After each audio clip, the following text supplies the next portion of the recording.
नमस्कार, आप देख रहे हैं बिस्तक। मैं हूं रजत देवगन। आज हफ्ते के पहले कारोबारी सत्र में जबरदस्त चाल पकड़ ली थी मार्केट ने। एक बार तो 150 पॉइंट से ऊपर चला गया था निफ्टी, लेकिन उसके बाद जाते जाते थोड़ी सी प्रॉफिट बुकिंग हो गई। अच्छा, अंतर्राष्ट्रीय संकेत बहुत बढ़िया देखने को मिल रहे थे। अमेरिकन मार्केट्स तो ठीक ठाक बंद हुए थे, लेकिन एशियाई बाजारों से संकेत बहुत बढ़िया थे। गिफ्ट निफ्टी पहले तो एक दायरे में था, लेकिन उसका धीरे धीरे करके पिकअप कर गया और बोले थे 50 पॉइंट ऊपर खुलेंगे। हमारी ओपनिंग जो है वो आज बढ़िया हुई, तेजी पकड़ ली थी। अब मुद्दा क्या है कि एक तो बिहार विधानसभा चुनाव का दूसरा फेज होने जा रहा है कल। पहले फेज में रिकॉर्ड वोटिंग होती हुई नजर आई है, और उसके बाद फिर कल बाजार बंद होने के बाद 6:30 बजे एग्जिट पोल्स भी आ जाएंगे। उसका एक बहुत बड़ा इंपैक्ट लगभग तय है कि इंडियन मार्केट पे पड़ेगा। तो ट्रेडर्स आज शुरुआती सत्र में थोड़ा सा उसी के चलते पहले से बुल्स ने पोजीशन बनानी शुरू करी। जाते जाते थोड़ी प्रॉफिट बुकिंग इसके चलते कि कल वीकली एक्सपायरी भी है निफ्टी की, तो बड़ी पोजीशन को ले जाने को तैयार नहीं था। लेकिन कल मैं आपको बताऊं, कल आम एक्सपायरी कटने वाली है ही नहीं। कल बहुत ज्यादा वोलेटिलिटी एक्सपेक्टेड है दोपहर के सेशन में, तो थोड़ा अपना रिस्क मैनेज करके चलना। आज की मार्केट की बात करते हैं। आज मार्केट में तेजी देखने को मिली। ओपनिंग हुई 25,503 के लेवल पे, और उसके बाद से हमने दौड़ते ही देखा मार्केट को, क्योंकि यही आज के दिन का लो, ओपन लो था मार्केट में। उसके बाद जो तेजी पकड़ी तो 25,653 के लेवल पे पहुंच गए थे। जाते जाते थोड़ा सरेंडर हुआ मार्केट, तो 25,574 आज के दिन की क्लोजिंग आई है निफ्टी की। 82 पॉइंट्स ऊपर बंद हुए हो। निफ्टी बैंक 60 पॉइंट्स के बढ़त के साथ 57,937 के लेवल पे हो गया बंद, और सेंसेक्स 319 अंकों की छलांग लगाकर 83,535 के लेवल पे हो गया बंद। 32 शेयर निफ्टी के चढ़ गए, 18 गिर गए, और ब्रॉडर मार्केट्स पे 1,501 शेयर चढ़े हैं, और उसके मुकाबले 1,634 शेयर गिरे हैं। लेकिन उसके बावजूद बाजार चढ़ गया, क्योंकि आज आईटी शेयर्स का बहुत अच्छा सहारा मिल गया। आईटी में इन्फोसिस, एचसीएल टेक, इन स्टॉक्स में लगभग 2% से 2.5% की चाल बन गई। फिर बजाज फाइनेंस 2% ऊपर, कोल इंडिया 1.5% ऊपर, एशियन पेंट्स तो लगातार चढ़ता स्टॉक है अभी मार्केट में, और आज भी 1.5% चढ़ गया। निफ्टी लूजर्स में ट्रेंड एक्सीडेंट था मार्केट में। आज 7.5% नीचे पोस्ट रिजल्ट्स, क्रैश हो गया स्टॉक। मैक्स हेल्थ 3% नीचे, टाटा कंज्यूमर 2.25% नीचे, अपोलो हॉस्पिटल, इटर्नल जैसे स्टॉक में भी गिरावट देखने को मिली। हेल्थ केयर सेक्टर, हॉस्पिटल से जुड़ी कंपनियों में प्रॉफिट बुकिंग आई थी आज। एफएनओ गेनर्स में नेशनल एल्यूमिनियम रिजल्ट्स का इंपैक्ट, क्या दौड़ा शेयर, लगातार चढ़ता देखा है आज स्टॉक। 9.5% की तेजी के साथ बंद हो गया। फिर उनो मिंडा 7% ऊपर बंद हुआ, टोरेंट फार्मा 6.5% ऊपर, नायका 6% ऊपर पोस्ट रिजल्ट्स। बीडीएल और केन्स जैसी जो कंपनियां, इनके स्टॉक 4% से 4.5% की दौड़ लगा गए। एफएनओ लूजर्स में ट्रेंड 7.5% नीचे, निफ्टी का ही टॉप लूजर है। एनसीसी 4.25% नीचे, सम्मान कैपिटल, मैक्स हेल्थ, अंबर एंटरप्राइजेस और फोर्टिस 2.5% से 3.25% नीचे हुए हैं बंद। मिड कैप गेनर्स में इंडिगो पेंट्स ने जो दौड़ लगाई है आज, देखिए कभी कभी ऐसा देखने को मिलता है। ये स्टॉक्स ट्रेडिंग वाले स्टॉक्स नहीं है, जिनके पास है पोर्टफोलियो में, ठीक निचले स्रोत से पलटा है ना। 15% के रिटर्न्स एक सिंगल ट्रेडिंग सेशन में इंडिगो पेंट्स ने दिखा दिए। एचबीएल इंजीनियरिंग 12% ऊपर चला गया, वोल्टैम्प 11% ऊपर, बलरामपुर चीनी 6.5% ऊपर, जेबी केमिकल फार्मा और एआईए इंजीनियरिंग 6% से 6.5% ऊपर थे। टूटने वाले भी हैं। एक ये ट्रांसफॉर्मर्स एंड रेक्टिफायर्स TARIL, बहुत बुरी पिटाई हो रही है शेयर की। आज 20% लोअर सर्किट पे ये स्टॉक था। फिर आरती फार्मा 12.25% नीचे, इंद्रप्रस्थ मेडिकल 10.5% क्रैश, नियोजन 10% क्रैश, गणेशा इकोस्फीयर लगभग 9.5% नीचे, और शक्ति पंप्स 7.25% के आसपास नीचे जाके बंद हुआ है।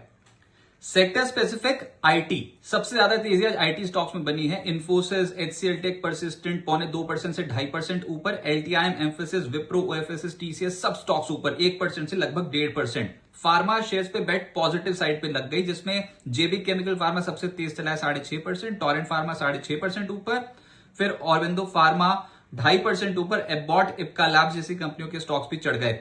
मेटल्स, और उसमें भी जो सरकारी कंपनी नेशनल एल्यूमिनियम, इसमें रिजल्ट्स का इंपैक्ट था। सबसे तेज चलने वाला स्टॉक आज 9.5% ऊपर। फिर हिंद जिंक 2.5% चढ़ा है, स्टील अथॉरिटी 2% ऊपर, हिंद कॉपर, एनएमडीसी जैसी जो कंपनियां हैं, यहां पर भी एक्शन तेजी की ओर था। डिफेंस में जबरदस्त रिवर्सल था, निचले स्वरूप पे एक अच्छी खरीदारी बनी। बीडीएल में 4.5% ऊपर आ गया, गार्डन रीच 4% ज्यादा चढ़ गया।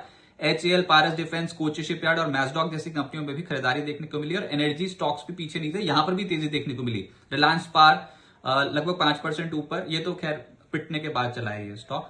BHEL बहुत अच्छा था, आज 3.25% ऊपर रहा, और टोरेंट पार इंडिया और जेपी पार जैसी जो कंपनी है, इनके स्टॉक्स में भी अच्छा एक्शन देखने को मिला।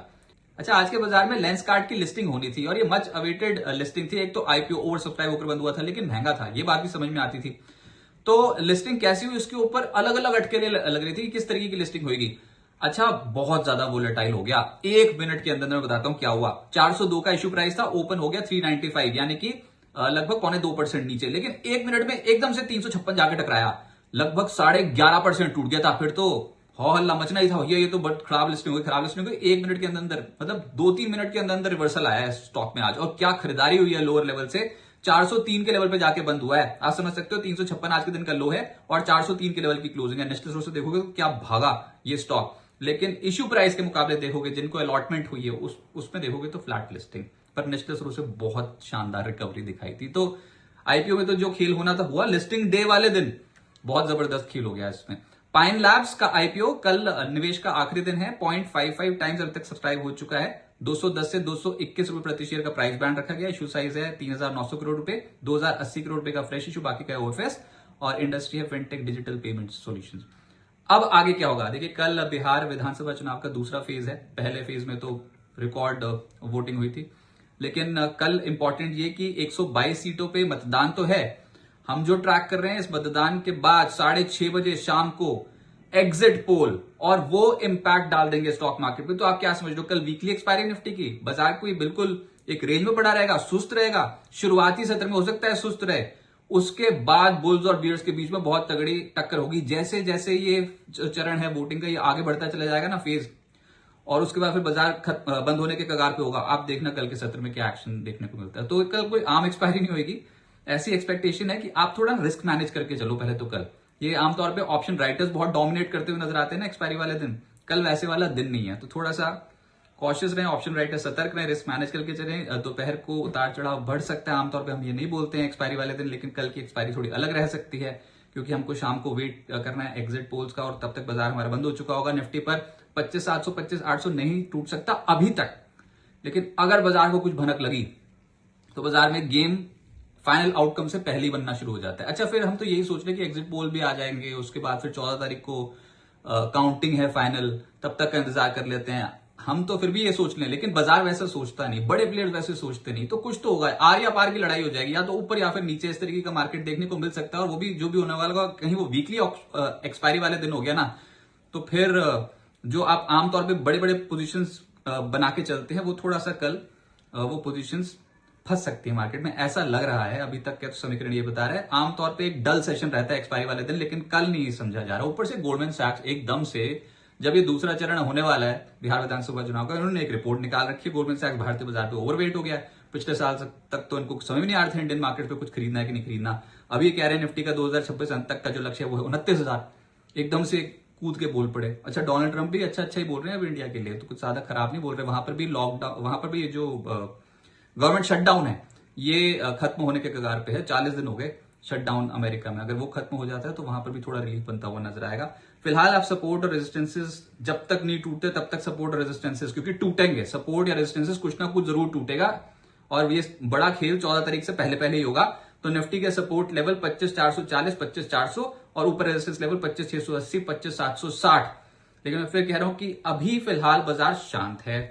आपने देखा कि शुक्रवार के लोअर लेवल से बहुत ही अच्छा स्ट्रेच हमने देखा। इनफैक्ट 29 अक्टूबर से जो गिरावट आई थी, तो लगातार जो हमने टूटते देखा मार्केट को, अब जब हमने उछाला है तो हमने 38% का रिट्रेसमेंट लेवल पूरा कर लिया है। लेकिन यहां पर आसानी से बुल्स पोजीशन छोड़ेंगे नहीं, ऐसा लग रहा है। सेटअप हो सकता है तेजी का ही बन जाए, अगर बाजार के जो बाजार सोचकर चल रहा है वैसा कुछ आउटकम आ जाता है बिहार चुनावों का, और अगर वो एग्जिट पोल में ऐसी कोई भनक भी लग जाती है तो उसका एक इम्पैक्ट आएगा।